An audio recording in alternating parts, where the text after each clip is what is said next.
नमस्कार। Career study point के इस गहन चर्चा में स्वागत है। आज हम मॉडर्न इंडियन हिस्ट्री के एक बेहद अहम मुद्दे पर बात करने वाले हैं। हाँ, और ये एक ऐसा मुद्दा है जिसके बिना कॉलोनियल पीरियड को समझना लगभग नामुमकिन है। हम बात कर रहे हैं ड्रेन ऑफ वेल्थ की। यानी धन की निकासी।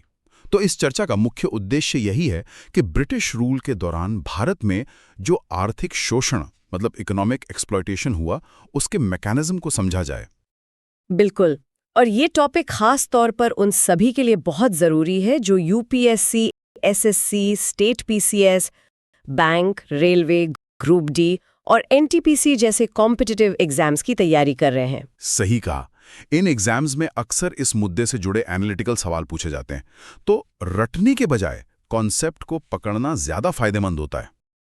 और हिस्ट्री को जब हम इकोनॉमिक्स के नज़रिए से देखते हैं ना, तो सच्चाई की अलग ही परतें खुलने लगती हैं। चलिए इसको थोड़ा विस्तार से समझते हैं। आखिर ये ड्रेन ऑफ वेल्थ था क्या? अगर सीधे शब्दों में कहूं तो कॉलोनियल रूल के दौरान भारत की संपत्ति और संसाधनों का लगातार बिना रुके ब्रिटेन की तरफ जाना। और बदले में भारत को बिना कोई आर्थिक फायदा मिले। अगर हम इसको बड़े पैमाने पर देखें तो ये सिर्फ एक आम आर्थिक प्रक्रिया नहीं थी, बल्कि इसने एक समृद्ध देश के आर्थिक नींव को खोखला कर दिया। यानी एक आम व्यापार में क्या होता है, आप कुछ सामान देते हैं, बदले में पैसा आता है, दोनों तरफ से लेन देन होता है। हाँ, पर यहाँ सिचुएशन पूरी तरह से एक तरफा थी।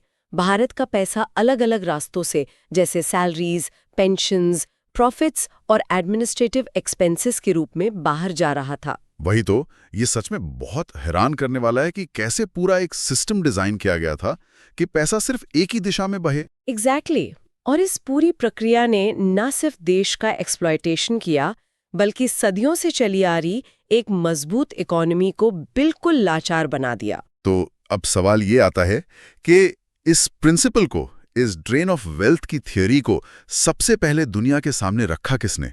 इसमें एक बहुत ही सम्मानजनक नाम आता है, दादा भाई नौरोजी का। जी हाँ, जिन्हें हम grand old man of India के नाम से भी जानते हैं। उन्होंने ये सबसे पहले इस थियोरी को बहुत ही क्लियर और लॉजिकल तरीके से समझाया था।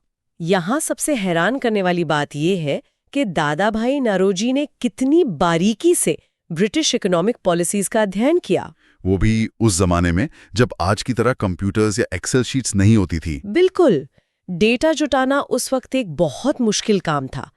फिर भी उन्होंने अपनी मशहूर किताब poverty and un-British rule in India में इस पर विस्तार से रोशनी डाली। उन्होंने सिर्फ बातों से नहीं बल्कि मैथमेटिक्स और डेटा के बेसिस पर साबित किया कि भारत की लगातार बढ़ती गरीबी का मुख्य कारण ये इकोनॉमिक ड्रेन ही है। हाँ, और उनकी किताब का जो टाइटल है ना, अनब्रिटिश रूल, ये अपने आप में एक बहुत बड़ा तंज था। सही कहा।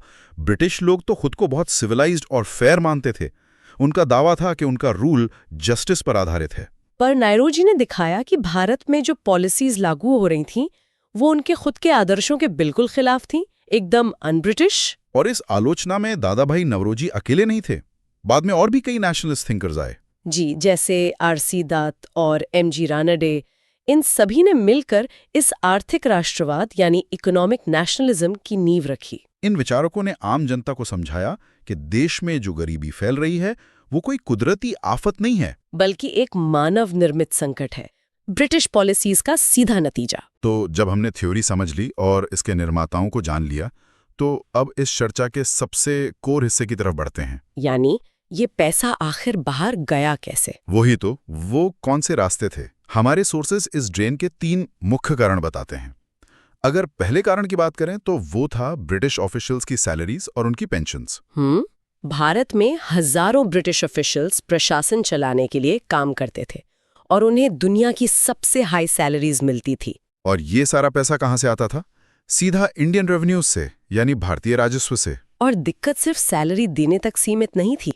जब ये ऑफिशियल्स अपनी सर्विस पूरी कर लेते थे तो अपना सारा बचा हुआ पैसा और जिंदगी भर मिलने वाली पेंशन अपने साथ ब्रिटेन ले जाते थे। यानी जो टैक्स का पैसा भारत के किसानों और मजदूरों से लिया गया, वो हमेशा के लिए देश की सीमाओं से बाहर चला गया। बिल्कुल। वो पैसा कभी भारत की इकोनॉमी में वापस सर्कुलेट ही नहीं हुआ। इससे कंटिन्यूस आउटफ्लो बन गया। एक बार पैसा चला गया तो बस चला गया। उस पैसे से ना यहाँ कोई सड़क बनी, ना कोई स्कूल। अब आते हैं दूसरे सबसे बड़े कारण पर, जिसे होम चार्जेस कहा जाता था। इससे एक बहुत जरूरी सवाल उठता है। आखिर ये होम चार्जेस थे क्या?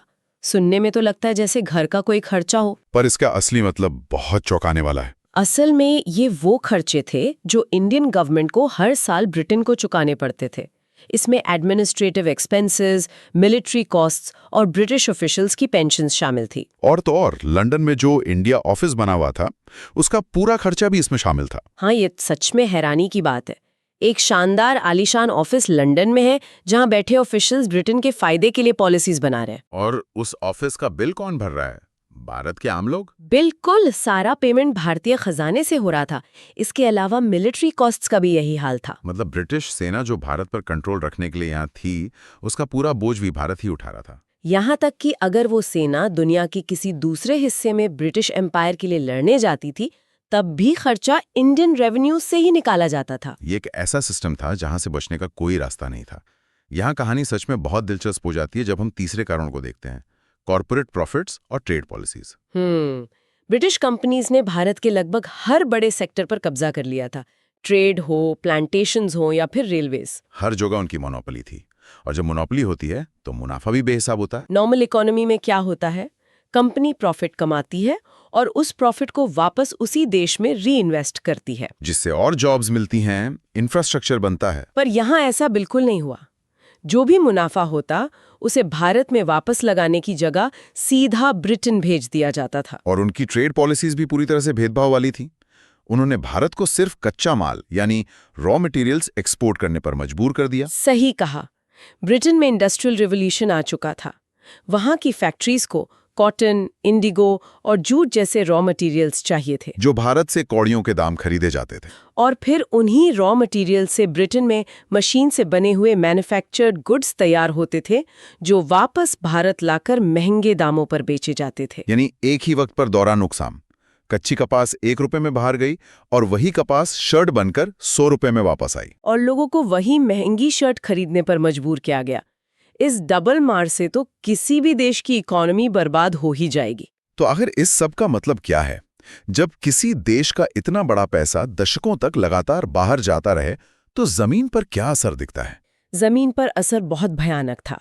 सबसे बड़ा असर तो यही था कि देश में गरीबी भयानक रूप से बढ़ने लगी। क्योंकि जब सारी वेल्थ ब्रिटेन चली गई तो डेवलपमेंट के लिए यानी विकास के लिए कोई कैपिटल बचा ही नहीं। एकदम सही। बिना कैपिटल के ना तो नए उद्योग लग सकते थे, ना एजुकेशन या हेल्थ पर खर्चा हो सकता था। भारत आर्थिक रूप से बेहद कमजोर हो गया। और गरीबी के साथ साथ एक और बड़ा नुकसान हुआ, ट्रेडिशनल इंडस्ट्रीज का पतन। हाँ, डी इंडस्ट्रियलाइजेशन। भारत की हैंडीक्राफ्ट्स और टेक्सटाइल इंडस्ट्रीज दुनिया भर में मशहूर थीं। पर सस्ते ब्रिटिश मशीन मेड सामान के आगे बेचारे हाथ से काम करने वाले आर्टिजन्स कैसे टिक पाते? नहीं टिक पाए। उनके पास ना तो कैपिटल था और ना ही सरकार का सपोर्ट। लाखों आर्टिजन्स और क्राफ्ट्समैन की नौकरी चली गई। वो लोग जो पीढ़ियों से एक कला में माहिर थे, रातों रात बेरोजगार हो गए और फिर मजबूरन उन्हें वापस गांव की तरफ रुख करना पड़ा, जिससे खेती पर यानी एग्रीकल्चर पर पहले से मौजूद बोझ और ज्यादा बढ़ गया। और किसानों की हालत भी कौन सी अच्छी थी? उन पर तो और भी भारी टैक्स और लगान लगाया गया था। फसलें अच्छी हों या खराब, उन्हें तय लगान देना ही पड़ता था।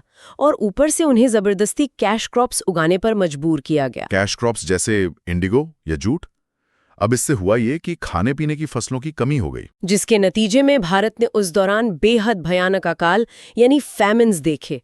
लाखों लोग भूख से मर गए। और टैक्स चुकाने के लिए किसान साहूकारों के कर्ज के जाल में फंसते चले गए। तो ओवरऑल अगर देखा जाए तो ड्रेन ऑफ वेल्थ ने सिर्फ सरकारी खजाने को नहीं बल्कि आम आदमी की हड्डियों को भी निचोड़ लिया था।